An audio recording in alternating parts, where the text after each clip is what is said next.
नमस्कार दोस्तों, स्वागत है आपका हमारे चैनल शिखर आयुर्वेदा में। आज का हमारा टॉपिक है अगत तंत्र का चैप्टर नंबर 2 का पहला टॉपिक, जिसका नाम है डायग्नोसिस ऑफ पॉइजन। अब डायग्नोसिस ऑफ पॉइजन के लिए हमको दो चीज़ों पे देखना पड़ेगा, लिविंग के लिए और डेड के लिए, कि अगर किसी ने पॉइजन लिया है पर वो मारा नहीं है, वो जीवित है, उस कंडीशन में हमको डायग्नोस कैसे करना है, और अगर वो पर्सन डेड हो गया है तो हम उसका डायग्नोसिस कैसे करेंगे पॉइजन का उसमें। तो सबसे पहले हम बात करते हैं diagnosis of poison in living. अगर पर्सन लिविंग है ना, तो हमको सबसे पहले हिस्ट्री टेकिंग लेनी है।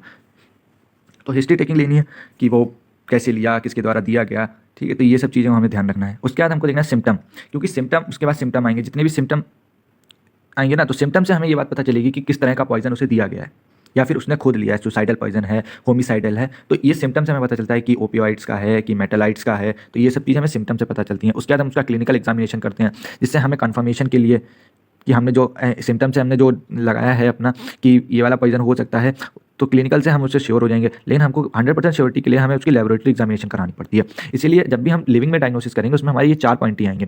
तो कौन सा? सबसे पहला पॉइंट आएगा आपका हिस्ट्री टेकिंग, ठीक। उसके बाद हम देखेंगे सिम्टम, उसके बाद हम देखेंगे क्लिनिकल एग्जामिनेशन, उसके बाद हम देखेंगे लेबोरेटरी एग्जामिनेशन। तो अब सबसे पहले बात करते हैं हिस्ट्री टेकिंग। तो हिस्ट्री टेकिंग में सबसे पहले आता है time of symptoms, onset and progression. Time of symptom, onset and progression, इसका मतलब है कि उसको जो पेशेंट आया हुआ है या फिर जो भी पर्सन ने विष लिया हुआ है पॉइजन, तो उसमें की जो सिम्टम है ना, वो कितनी देर में आना शुरू हुए हैं। ऑनसेट तुरंत आए हैं तभी आप लेके आ गए हो उसको, कि उसको थोड़े समय लगा है आने में। तो सबसे पहले हमको देखना टाइम ऑफ सिम्टम, कि जो सिम्टम है ना, उनके आने का टाइम क्या है। उसने कोई भी आपने चीज़ खाई और उसके ऑनसेट तुरंत सिम्टम आने लगे हैं, तभी आप मेडिकल कंडीशन में ले आए उसे, ठीक है, या फिर थोड़े समय बाद प्रोग्रेशन में आए, ठीक। उसके बाद हमें दूसरा पॉइंट देखना है नून और suspected exposure to toxic substance. हमें पता होना चाहिए कि जो भी उसने एक्सपोजर करा है, जो भी सस्पेक्टेड एक्सपोजर है उसका टॉक्सिक सब्सटेंस से, जो भी उसने सब्सटेंस खाया है, अगर वो टॉक्सिक है ना, तो उसका सिम्टम आना शुरू है। तो हमें ये सब चीज़ें पता होनी चाहिए, उसने क्या खाया था, क्या नहीं खाया था। उसके बाद हम देखते हैं इंटेंशनल और एक्सीडेंशियल एक्सपोजर, कि उसने जो सब्सटेंस लिया है वो उसे इंटेंशनली दिया गया है कि उसने एक्सीडेंटली एक्सपोजर करा है। कि कभी कभी हम लोग होते हैं ना कि गलती से कोई ना कोई जहरीली चीज़ खा लेते हैं, तो उसका मतलब ये है। तो ये सब चीज़ें हमें हिस्ट्री टेकिंग, जब हम पेशेंट आपके हॉस्पिटल में कोई भी पॉइजन का केस आता है, तो तब आपको ये सब हिस्ट्री टेकिंग में लिखना है, कि टाइम लिखना है कि सिम्टम आपका कब आना शुरू हुआ था। उसका लिखना है कि उसको क्या सब्सटेंस उसने खाया था, इंटेंशनली दिया गया कि एक्सीडेंटली एक्सपोजर है उसका। और फिर तीसरा आता है detail about the work place, कि वो काम कहाँ पे करता है, ठीक। होम, उसके जो होम का इन्वायरमेंट है वो कैसा है, कि वो इंडस्ट्रियल एरिया के आसपास उसका घर है, कि वो कैसा भी घर हो, ठीक। उसके बाद रीसेंट एक्टिविटीज़, कि वो तुरंत वो क्या काम कर रहा था जिसकी वजह से उसे पॉइजन हो गया, ठीक। और वर्क, वर्क प्लेस बहुत इंपॉर्टेंट है। वर्क, आप काम कहाँ करते हो उसके हिसाब से। अगर आप इंडस्ट्रियल एरिया के आसपास काम करते हो तो आपको बीमार पड़ने की ज़्यादा वो है। तो उसकी वजह से ये सब चीज़ें मैं पता है। इफ़ पॉसिबिलिटी, अगर पॉसिबल हो सके तो आइडेंटिफाई द सस्पेक्टेड पॉइजन, कि अगर हिस्ट्री टेकिंग में आप आइडेंटिफाई कर सकते हो कि जो भी पॉइजन है क्या हो सकता है, तो आप उसको करो, नहीं तो इतना कंपलसरी नहीं है। तो हिस्ट्री टेकिंग में आपको सिंपल उससे नॉलेज लेके और लिखनी है, बस। अब हम लोग दूसरे पॉइंट पे बात करते हैं सिम्टम्स, कि आप जो पेशेंट हमारे पास आएगा उसके पास सिम्टम क्या क्या कहेंगे। सबसे कॉमन सिम्टम है परसिस्टेंट ऑफ वॉमिटिंग। सबसे पहला सिम्टम आता है कि जब भी आप गलत चीज़ खाते हो तो उल्टी आती है, इसको वॉमिटिंग बोलते हैं। Diarrhoea with and without dehydration, ठीक है। वाटरी डायरिया हो सकता है तो वो हाइड्रेशन में आ जाए, डिहाइड्रेशन में चला जाएगा, और विदाउट हाइड्रेशन भी डायरिया हो सकता है। और दूसरा आता है सबसे common pain in abdomen, abdomen में पेन होता है। तीसरा आता है altered sensorium, drowsiness, unconsciousness and coma, ठीक है। तो अल्टर्ड होता है कि वो कॉन्शियस पेशेंट था, वो अनकॉन्शियस हो गया, कोमा में चला गया, उसे बेहोश हो रहा है पेशेंट, ड्राउजीनेस, कमजोरी आ रही है उसको। तो ये सब सिम्टम आएंगे, कि जो आएगा उल्टी करेगा, वॉमिटिंग होगी पेशेंट को, डायरिया होगा, पेट में दर्द होगा, ड्राउजीनेस आएगा, अनकॉन्शियसनेस आ जाएगा, कोमा में चला जाएगा, ब्रीथलेसनेस, सांस लेने में दिक्कत होगी उसको, ठीक। और दूसरा है कॉन्स्ट्रिक्शन ऑन चेस्ट, चेस्ट में पेन होगा, कॉन्स्ट्रिक्शन होगा, दर्द होगा, चॉकिंग सेंसेशन होगा उसको, ठीक। कन्वल्जन, कन्वल्जन का मतलब होता है ऐंठन, जो पेट में आंत होती है, आंत जो स्मॉल इंटेस्टाइन होती है उसमें ऐंठन होती है, उसमें क्राउनिंग होती है, तो इसीलिए कन्वल्जन, इसी को कन्वल्जन बोलते हैं। पाल्पिटेशन, पाल्पिटेशन और एरेथीमियास, चेस्ट पेन, हाइपोथर्मिया, टेम्परेचर बढ़ जाएगा बॉडी का, और पैरालिसिस। ये कुछ कॉमन सिम्टम्स हैं जो कि पेशेंट में दिखते हैं। कि जैसे पेशेंट आपके पास आया, सबसे पहले आप उसके देखोगे क्या क्या सिम्टम दिख रहे हैं। तो सिम्टम में आप वॉमिटिंग हो सकती है, कॉमन डायरिया हो सकता है, एब्डोमेन पेन हो सकता है, altered drowsiness, unconsciousness, coma, patient को अनकॉन्शियस हो सकता है, कोमा में जा सकता है, ड्राउजीनेस हो सकती है, उससे ब्रीथलेसनेस की कंडीशन हो सकती है, कॉन्स्ट्रिक्शन हो सकता है चेस्ट में उसके, ठीक। कन्वल्जन हो सकता है, चॉकिंग सेंसेशन हो सकता है, पाल्पिटेशन हो सकता है, चेस्ट पेन हो सकता है, हाइपोथर्मिया, उसकी बॉडी का टेम्परेचर बढ़ सकता है, और पेशेंट पैरालिसिस हो सकता है, ठीक। अब हम लोग आगे बढ़ते हैं हमारे थर्ड टॉपिक पे, क्लिनिकल एग्जामिनेशन। सबसे पहला पॉइंट हमारा इसमें आता है वाइटल साइन। तो अब जो पेशेंट है, हमें उसका सबसे पहले वाइटल साइन चेक करना है, हमें उसका क्लिनिकल एग्जामिनेशन करना है। तो क्लिनिकल एग्जाम में हमें याद रखना है heart rate, blood pressure, heart rate, blood pressure, respiratory rate और टेम्परेचर। ये तीन चार चीज़ें हैं जो कि हमारे वाइटल साइंस में आते हैं। सबसे पहले हमें देखना हार्ट रेट, हार्ट की जो रेट है ना वो कम हुई है कि बढ़ गई है। अगर कम हुई है तो ब्रेकिकार्डिया, बढ़ गई है तो ट्रैकिकार्डिया। अब हम लोग देखते हैं ब्लड प्रेशर। ब्लड प्रेशर में क्या होती है कि जो पर्सन है उसका जो ब्लड है वो कम हो गया है, हाइपोटेंशन है कि हाइपरटेंशन है, ब्लड का फ्लो बढ़ गया है कि कम हुआ है, ये हमें चेक करना है। ठीक है, रेस्पिरेटरी रेट में जो रेस्पिरेटरी रेट उसके डिप्रेस्ड हो गई है कि हाइपर वेंटिलेशन है, बहुत तेज तेज से सांस ले रहा है वो, कि उसकी सांस धीरे हो गई, डिप्रेस्ड हो गई है। टेम्परेचर में हाइपोथर्मिक है कि हाइपरथर्मिक है, उसका टेम्परेचर है वो कम हो गया है, डिक्रीज हो गया टेम्परेचर, या फिर हाइपरथर्मिक है, इंक्रीज हो गया है टेम्परेचर। तो ये सब हमें देखना है। इसी के साथ हमें देखना है अगर ब्रेकिकार्डिया है तो किसमें ऑर्गेनोफॉस्फोरस की पॉइजनिंग हो सकती है, अगर ट्रेकिकार्डिया है तो एम्फेटामीन्स की पॉइजन हो सकती है। ब्लड प्रेशर में अगर हाइपोटेंशन हो गया है तो सेडेटिव्स का हो सकता है, और हाइपरटेंशन है तो कोकेन और या फिर एम्फेटामीन्स है। अब देखो यहाँ पे एम्फेटामीन 2 में आ गया है, तो ये भी हो सकता है, ये भी वो, ये दोनों चीज़ें हो, तो एम्फेटामीन्स भी हो सकता है इसमें। अब रेस्पिरेटरी रेट में हम देखेंगे डिप्रेस्ड, अगर डिप्रेस्ड होगा तो ओपाइड्स की हो सकती है, हाइपर वेंटिलेशन में सैलिसैलेट्स की हो सकती है, और टेम्परेचर में हाइपोथर्मिक है तो अल्कोहल और बार्बिचुरेट्स की पॉइजनिंग हो सकती है, और हाइपरथर्मिया में एम्फेटामीन और सैलिसैलेट्स की पॉइजनिंग हो सकती है। अब हम लोग आगे बढ़ते हैं हमारे दूसरे न्यूरोलॉजिकल में हमें को देखना है कि अल्टर्ड मेंटल स्टेट की, जो पेशेंट होगा उसकी मेंटल स्टेट है वो अल्टर हो जाएगी, वो कंफ्यूजन में चला जाएगा, ड्राउजीनेस हो जाएगी। ठीक है, सीजर मतलब उसके दौरे आएंगे, उसे दौरे से बोलते हैं सीजर्स, उसी को बोलते हैं। सीजर से ज़्यादातर पड़ते हैं ऑर्गेनोफॉस्फोरस की पॉइजनिंग में। ठीक, पेशेंट कोमा में जाएगा तो किसमें, ओपोइड्स और बेंजोडाइजापीन इनकी पॉइजनिंग में जो पेशेंट होता है वो कोमा में चला जाता है। ये न्यूरोलॉजिकल थे। हमने सबसे पहले हमने वाइटल साइन चेक करे, उसके हमने न्यूरोलॉजिकल चेक करा। ठीक, अब हम लोग देखते हैं कि प्यूपिल, अब उसकी हमने आंखों को देखा, प्यूपिल को हमने देखा कि प्यूपिल कॉन्स्ट्रिक्ट हो रही है कि डायलेट हो रही है। अगर कॉन्स्ट्रिक्ट हो रही है तो ओपोइड्स और ऑर्गेनोफॉस्फेट की होगी पॉइजनिंग। ठीक, अगर डायलेट हो रही है, डायलेटेड प्यूपिल है तो एंटीकोलिनर्जिक्स उनकी पॉइजनिंग हो सकती है। अब चौथा हम देखते हैं स्किन। सबसे पहले हमने उसका वाइटल साइन चेक करे, फिर हमने उसका न्यूरोलॉजिकल देख लिया, उसका हमने उसकी आइज देखी, आइज में हमने प्यूपिल का मूवमेंट देखा, कॉन्स्ट्रिक्शन है कि डायलेटेड प्यूपिल है। अब हम लोग स्किन देखेंगे, उसकी स्किन है कि स्वेटी है, पसीना आ रहा है उसको बहुत, कि बहुत ड्राई हो गई है स्किन, या फिर डिस्कलरेशन हुआ है। अगर स्वेटी है कि मतलब उसे बहुत ही स्वेट, बहुत पसीना आ रहा है तो ऑर्गेनोफॉस्फेट की पॉइजनिंग हो सकती है, और ड्राई है तो एंटीकोलिनर्जिक की पॉइजनिंग हो सकती है, और डिस्कलरेशन है तो साइनोसिस, CO मतलब होता है कार्बन मोनोऑक्साइड की पॉइजनिंग हो सकती है। इसमें क्या होता है कि जिस जगह पे कार्बन मोनोऑक्साइड ज़्यादा एक्यूमुलेट होती है उस जगह का कलर चेंज हो जाता है, बॉडी का उस जगह का कलर चेंज हो जाता है, इसीलिए डिस्कलरेशन मेनली किसमें होता है, CO की पॉइजनिंग। CO का मतलब हुआ कार्बन मोनोऑक्साइड। अब हम लोग आगे बढ़ते हैं, और ऑर्डर मतलब हुआ स्मेल। अब उसकी माउथ में से या फिर उसकी बॉडी में से कोई ना कोई स्मेल आ रही होगी, तो स्मेल के द्वारा हम पता कर सकते हैं कि उसको कौन सी पॉइजनिंग है। अगर गार्लिक लाइक स्मेल आ रही है तो आर्सेनिक की, ऑर्गेनोफॉस्फेट की, इसकी पॉइजनिंग हो सकती है। अगर कैरोसिन लाइक स्मेल है तो ऑर्गेनोफॉस्फेट की। अगर रॉटन एग लाइक स्मेल है तो H2S डाई हाइड्रोजन सल्फाइड, इसकी पॉइजनिंग हो सकती है। तो ये मुंह से भी आ सकती है, माउथ से भी आ सकती है, और बॉडी से भी आ सकती है। तो इसे ऑर्डर के द्वारा हमें पॉइजनिंग पता चल जाएगी।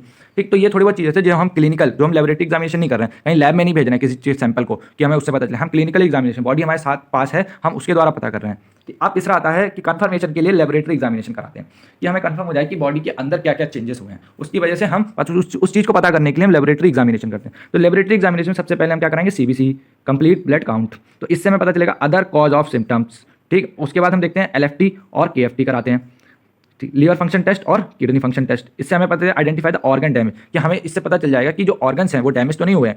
उसके बाद हम लोग चेस्ट एक्सरे कराते हैं, जिसकी वजह से एस्पायरेशन, पल्मोनरी एडिमा, इसका पता चल जाता है कि, और ECG कराते हैं, detect arrhythmic due to the poison. ये इन सब से हमें ये सब चीज़ें पता चल जाती हैं। तो लिविंग का अगर हम डायग्नोसिस कर रहे हैं ना, poison, diagnosis of poison in living, तो हमको सबसे पहले याद रखना है 4 पॉइंट।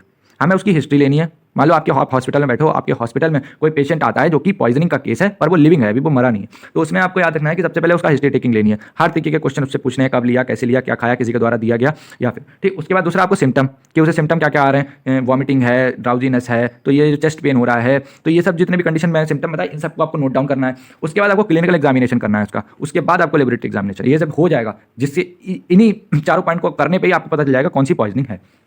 ठीक, अब हम आगे बढ़ते हैं diagnosis of poison in dead. अब पर्सन मर गया है वो डेड है, बॉडी है, तब आप उसका एग्जामिनेशन कैसे करोगे। मान लो आप पेशेंट, किसी ने कुछ चीज़ खाई पर लाने में देर हो गई, तो आपके हॉस्पिटल में पेशेंट आया और वो मर गया है, तो अब हम उसका पोस्टमार्टम फाइंडिंग देखेंगे। ये पोस्टमार्टम फाइंडिंग होती है, उसमें हमें सबसे पहले उसका एक्सटर्नल एग्जामिनेशन करेंगे, बाहर की जो बॉडी है उसको देख के हम लगाएंगे क्या हो सकता है, और उसके बाद हम उसका इंटरनल एग्जामिनेशन करेंगे, क्योंकि पोस्टमार्टम में हमें एक्सटर्नल एग्जामिनेशन करना है फिर इंटरनल करना है। तो हम सबसे पहले देखते हैं एक्सटर्नल एग्जामिनेशन। एक्सटर्नल एग्जामिनेशन में हमें देखना एविडेंस ऑफ स्वाइलिंग ऑफ क्लोथ, मतलब कि जो बॉडी आई है हमारे साथ, हमारे पास, वो स्वाइलिंग ऑफ क्लोथ का मतलब है कि वो उसके कपड़े कहीं से फटे तो नहीं है, उसके साथ कुछ मारपीट तो नहीं हुई है, झगड़ा तो नहीं हुआ है, तो उसके कपड़े अगर फटे होंगे ना उससे हम पता कर सकते हैं। उसके बाद presence of bottle, container, label in pocket, हो सकता है उसने जो सब्सटेंस खाया हो उसका बॉटल, उसकी कंटेनर या उसकी लेबल पैकेट होगा, वो उसके जेब में हो सकता है या उसके कपड़े में हो सकता है। तो हमको ये चीज़ चेक करनी है। अभी हम एक्सटर्नल एग्जामिनेशन कर रहे हैं, हम अंदर बॉडी को कुछ नहीं देख रहे हैं, हम बाहरी रूप से देख रहे हैं। अब हम देखेंगे तीसरा, प्रेजेंस ऑफ सुसाइड नोट। हो सकता है वो मरने से पहले कोई सुसाइड नोट लिख के गया हो, ठीक, इसकी वजह से, क्योंकि भाई पॉइजन सुसाइड लोग करते हैं, उसके बाद पॉइजन कर लेते हैं, पॉइजन खा के सुसाइड कर लेते हैं, तो हमें वो पता चल जाएगा, वो हमें सब चेक करना है उसका। उसके बाद है विट्रिएज, विट्रिएज असेसमेंट ऑफ एसिड अटैक, कि किसी प्रकार का उसको एसिड अटैक हुआ है तो हमें ये पता चला। ये वो साइंस होते हैं जो कि बॉडी पे कोई एसिड अटैक करता है तो पड़ जाते हैं, ठीक। Trickling of poison over skin, presence of injuries, कुछ लड़ाई वगैरह हुई तो इंजरीज प्रेजेंट हो सकती है। स्मेल फ्रॉम बॉडी, बॉडी से स्मेल आ रही है किसी प्रकार की। अब ये जो टर्म है ना राइगर मॉर्टिस जो टर्म है, ये मेडिकल टर्म है। इसका मतलब होता है stiffening of muscle after death, कि डेथ के बाद जो मसल्स होती हैं वो स्टिफ हो जाती हैं, वो हो जाती कड़ी हो जाती है, जिसे बोलते हैं स्टिफ हो जाती है। जैसे अभी मेरी जो स्किन है ना वो बहुत ही सॉफ्ट स्किन है, ठीक है, इसे आप पकड़ सकते हो, ये अपने पोजीशन पे वापस चली जाएगी ये, ठीक है। लेकिन अगर वो पर्सन अगर मर गया है तो उसकी जो स्किन होगी बहुत ही स्टिफ हो जाएगी, बहुत कड़ी हो जाएगी, वो दबेगी भी नहीं। तो ये टर्म है वो राइगर मॉर्टिस कहलाता है। उसके बाद देखते हैं पोस्टमार्टम लिविडिटी। पोस्टमार्टम लिविडिटी का मतलब है condition where blood settle in the lower part of the body due to gravity after death. क्यों डेथ के बाद जो ब्लड वगैरह होता है वो आप बॉडी के नीचे सेटल होता जाता है लोअर में, क्योंकि बॉडी को आप जिस शेप में आप रखोगे उधर साइड बॉडी का जितना भी ब्लड होगा ना वो सेटल डाउन होता जाएगा और वह जमता जाएगा, ड्यू टू ग्रेविटी वो जमता जाएगा, और जिस पार्ट में ब्लड जमेगा उसी पार्ट का जो कलर होगा ना वो चेंज हो जाएगा, ठीक है। अब किसी पर्सन की बॉडी ऐसे करके लेटी हुई है, ठीक है, किसी पर्सन की जो बॉडी है वो ऐसे करके लेटी हुई है, तो वो ऐसे लेटी तो उसका जो लोअर वाला पार्ट होगा, पोस्टीरियर पार्ट होगा ना, उसमें जितना भी ब्लड वगैरह होगा ना वो सब सेटल डाउन होगा और फिर जम जाएगा, जिसकी वजह से वहाँ का जो कलर होगा वो चेंज हो जाएगा। इसी को पोस्टमार्टम लिविडिटी बोलते हैं, ठीक। अब आप इसको अगर फेस के बल लेटा दोगे तो फेस की तरफ पूरा ब्लड सेटल डाउन हो जाएगा, तो फेस की तरफ, तो एंटीरियर एस्पेक्ट पे पूरा पोस्टमार्टम लिविडिटी दिखेगी। अगर आप जिधर साइड उसका मूवमेंट करोगे ना उधर साइड वो जाके ब्लड सेटल डाउन होगा, वहीं का कलर चेंज हो जाएगा, इसी को पोस्टमार्टम लिविडिटी बोलते हैं, ठीक। अब हमने जितने भी एक्सटर्नल एग्जामिनेशन थे वो हमने सब कर लिए।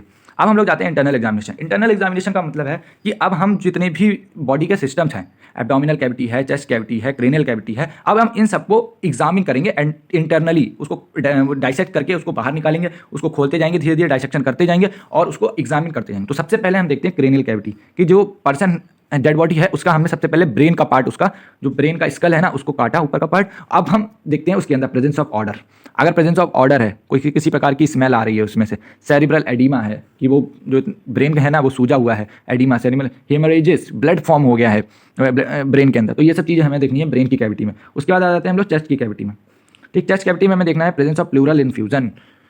चेस्ट की कैविटी में हमें देखना है प्रेजेंस ऑफ प्लूरल इन्फ्यूजन, कि जो प्लूरा है ना वो सूजा हुआ तो नहीं है, इन्फ्लेमेशन तो नहीं है उसमें कोई किसी प्रकार का वाटर तो नहीं फिल्ड हो गया है, तो वो देखना है हमको। पेरिकार्डियल इन्फ्यूजन, पेरिकार्डियल इन्फ्यूजन का मतलब है कि हार्ट में इन्फ्लेमेशन तो नहीं है, स्वेलिंग तो नहीं है। उसके बाद आ जाते हैं हम लोग state of lungs and heart. तो हार्ट की और लंग्स की स्टेट किस प्रकार से है, प्रॉपर है, नॉर्मल कंडीशन है या फिर कोई ये अलग कंडीशन है, ठीक। हेमरेजेस देखने हैं, वहाँ पे ब्लड का कोई फॉर्मेशन तो नहीं हुआ है, क्लॉट का फॉर्मेशन नहीं हुआ है। पल्मोनरी एडिमा, लंग्स में किसी प्रकार का एडिमा नहीं हुआ है, लंग्स में इन्फ्लेमेशन, स्वेलिंग वगैरह तो नहीं हुई है, ठीक। अब हम लोग देखते हैं तीसरा एब्डोमिनल कैविटी। सबसे पहले हमने ऊपर देखा क्रेनियल कैविटी, उसके बाद हमने देखा चेस्ट कैविटी। चेस्ट कैविटी में हमने देखी तीन चीज़ें। सबसे पहले हमने, ठीक, अब हम लोग बात करेंगे एब्डोमिनल कैविटी। एब्डोमिनल कैविटी में हमने देखा स्टमक। सबसे पहले देखना है स्टमक कंटेन्स वेरियस कलर। अगर किसी भी प्रकार का पॉइजन लिया गया होगा ना तो स्टमक में कई प्रकार के कलर्स पाए जाएंगे। उसके जो फ्लूइड होगा ना उसमें HCl जो फ्लूइड होता है उसके अंदर, उसमें कई प्रकार के कलर्स पाए जाएंगे। म्यूकोसा, म्यूकोसा मतलब जो लेयर होती है स्टमक की, में show erosion, ulcer, haemorrhagic, gastric itis. Erosion का मतलब है कि जो म्यूकोसा होगी उसकी वो एक जगह से दूसरी साइड में शिफ्ट हो जाएगी। उसके बाद अल्सर उसमें पाए जाएंगे, हेमोरेजिस, गैस्ट्राइटिस में ब्लड का वो परफोरेशन हो जाएगा। और गैस्ट्रिक म्यूकोसा में be stained with the colour of poison, कि मतलब जिस तरह का आपने पॉइजन लिया है वो उस कलर का स्टेन्ड हो जाएगी वहाँ की जो म्यूकोसा होगी, जो लेयर लाइनिंग होगी गैस्ट्रिक में उसकी। एब्डोमिनल की जितनी भी लाइन होगी म्यूकोसा वाली वो उसी कलर की हो जाएगी जिस कलर का पॉइजन आपने लिया होगा। अब चौथा हमें एग्जामिन करना है state of ingestion, liver, spleen, kidney, pancreas, bladder, oesophagus, lip and oral cavity. इसी प्रकार से हमारे जितने भी अदर ऑर्गन्स हैं, intestine, liver, spleen, kidney, pancreas, bladder, oesophagus, lip और ओरल कैविटी, इसी प्रकार से इनको भी हमको एग्जामिन करना है। अब हम आगे बढ़ते हैं हमारे अगला लेबोरेटरी एग्जामिनेशन। इसमें भी लेबोरेटरी एग्जामिनेशन था और लिविंग वाले में भी लेबोरेटरी एग्जाम, लेकिन जो लिविंग में था वो हमने CBC और KFT, LFT और ECG कराया था। और लेबोरेटरी एग्जामिनेशन अगर डेड में हमें कराना होगा तो इसमें दो तरह के टेस्ट आते हैं जिसमें हमको क्वालिटेटिव और क्वांटिटेटिव।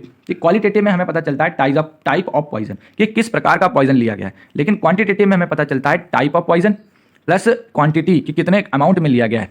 ये भी पता चल जाता है। तो इसका क्वालिटेटिव का एग्जांपल हो जाएगा थिन लेयर क्रोमेटोग्राफी, और क्वांटिटेटिव का एग्जांपल हो जाएगा gas chromatography, high performance liquid chromatography, इसको बोलते हैं HPLC, ठीक, मास स्पेक्ट्रोस्कोपी MS, ठीक है, रेडियो इम्यून असेसमेंट और एटॉमिक एब्जॉर्प्शन स्पेक्ट्रोमेट्री AAS, ठीक। तो ये था आज का लेक्चर, और ये लेक्चर कोई भी क्वेश्चन अगर आता है आपकी यूनिवर्सिटी एग्जामिनेशन में तो फाइनल आपको इसी प्रकार से लिख के आना। अगर 5 नंबर में आता है तो आप इसको छोटा कर लो, अगर 10 नंबर में आता है तो आप इसी फॉर्मेट में आपको लिखना है, इसी प्रकार से लिखना है। सबसे पहले डेट का एग्जामिनेशन लिखना है, डायग्नोसिस, उसके बाद आपको लिविंग का डायग्नोसिस लिखना है, प्रॉपर इसी प्रकार से लिखना है, इसके बाहर आपको कुछ नहीं लिखना है, आपको पूरे नंबर देगा एग्जामिनर, ठीक है। तो धन्यवाद। आपको अगर वीडियो अच्छा लगा तो प्लीज़ वीडियो को लाइक, शेयर और कमेंट करना ना भूलें, और कोई क्वेश्चन हो तो कमेंट करें, ठीक है। मिलते हैं इसी पार्ट के अगले वीडियो में, ठीक। धन्यवाद। तब तक के लिए पढ़ते रहें और आयुर्वेद को आगे बढ़ाते रहें। धन्यवाद।